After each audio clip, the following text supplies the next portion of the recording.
Just a quick thought, if you have one, in just a second, about some part of Christmas that is speaking to you. I've been chewing on a little thought that our pastor mentioned when the angel appeared to Mary, that young teenage girl, however she was, 15, 16 maybe. You know, you're highly favored, or you're going to have the Son of God and all that. Can you imagine? I mean, just all the things that she felt. Tremendous joy. But what she didn't know at that time, when she thought about the baby and all that, what she didn't know is that she was going to ride a donkey, pregnant, and bounce along a trail for however long that was. Can you imagine mothers? She didn't know that baby was going to be born in the stable. There'd be no room for him.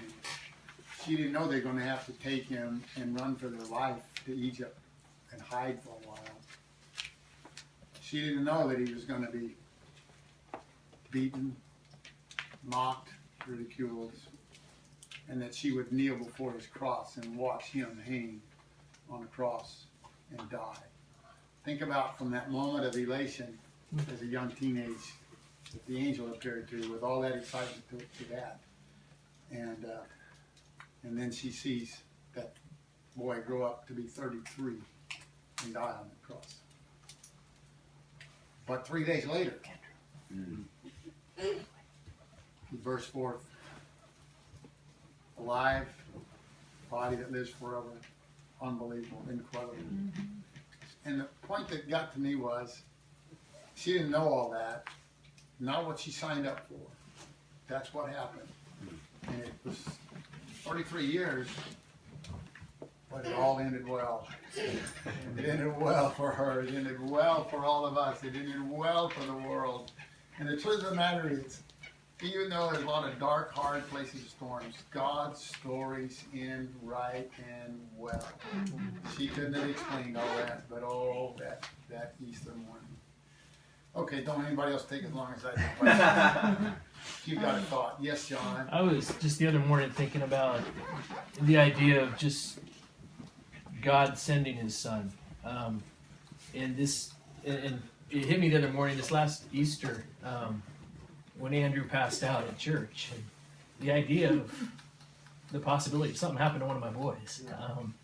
And what God must have, you know, he knew the end story, but still what it must have taken for him to be able to send his son down into this mess. That's so true. John, I saw a quick little video. I don't even know what it was about, but this dad, I don't know if it's Christmas morning or what, but he stopped in the hallway there. He saw his boy playing, and he just started sobbing, and his wife said, "What's wrong?" He said, "I couldn't do it. Yeah. I couldn't get my son." Yeah, exactly. And that, you know, standing in church on Easter morning and seeing Andrew hit the floor on the way down the aisle was like, what's going on? Yeah, right. Wow, that's a great point. Penny? I think for me and our family, we've been talking a lot about sacrifice, and the sacrifice that had to happen, but not, we talk about, of course, Jesus and God, but, you know, Mary sacrificed a lot. Joseph sacrificed a lot for these things to happen. God's plan would have happened regardless if Joseph and Mary would have chose to be obedient.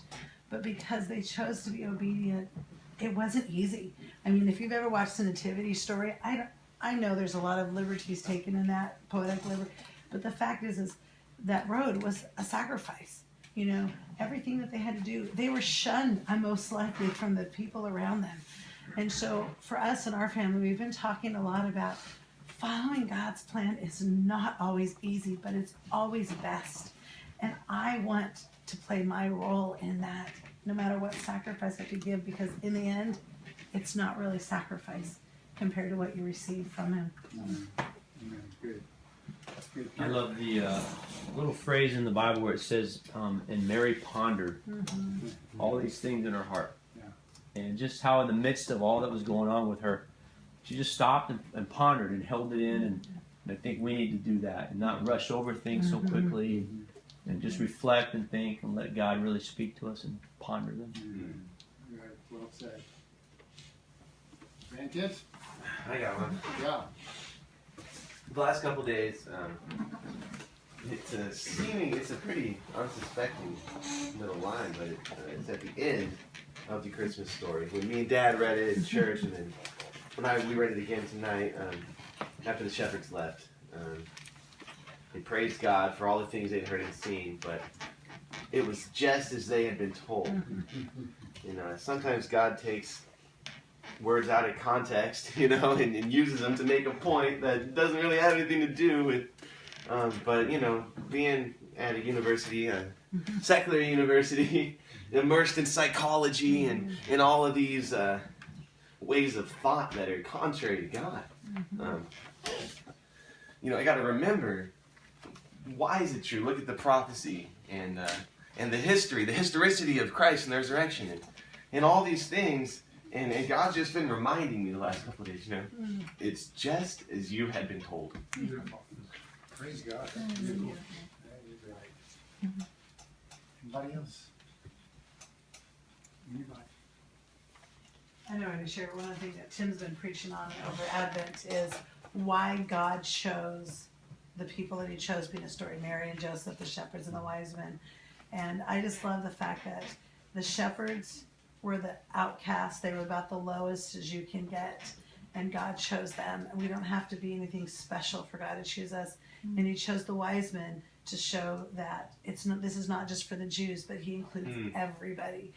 Because they were the first non-Jews really to enter the story. And that's pretty cool for us because we're not Jews. So, you know, and you know what? Sometimes I resonate with those shepherds. You know, we feel worthless. We don't feel like, what do I have to offer?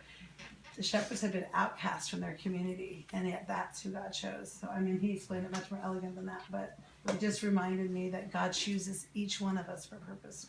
That's true. And that's even true with his disciples. It's true. Okay.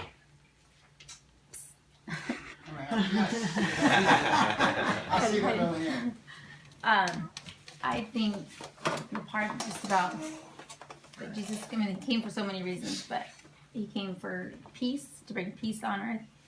And just in my workplace, hearing everybody, and just in general, hearing everybody talk about just how, you know, crazy and stressful and all the shopping and all this stuff, and just that word peace for a couple years now, every time I come to Christmas, that word just is more powerful at Christmas time than any other time, but it has held with me kind of throughout the last couple of years a lot, that he came to bring peace. And in our chaotic lives, we can find that peace. And there's so many people that just don't even get that. You know, they just, I know we all know that people think Christmas is, you know, they miss the meaning, and they do. And it's just really sad that they're so stressed, whether it's just related to Christmas or just in our lives. But the reason we're celebrating Christmas is because of this baby. They might not be, but they don't get it. And that's just sad that we understand that, and you know, it's so important to try to share that. What's that? Or we try, you know, we don't, yeah. That's pretty good. Over here. We got a couple of hands. Oh, yeah, good, Don. Well, I was thinking about the line from "Oh Holy Night." I think it's in the first verse that says, "Chains shall he break, for the slave is our brother, and in his name all oppression will cease." I think a lot of times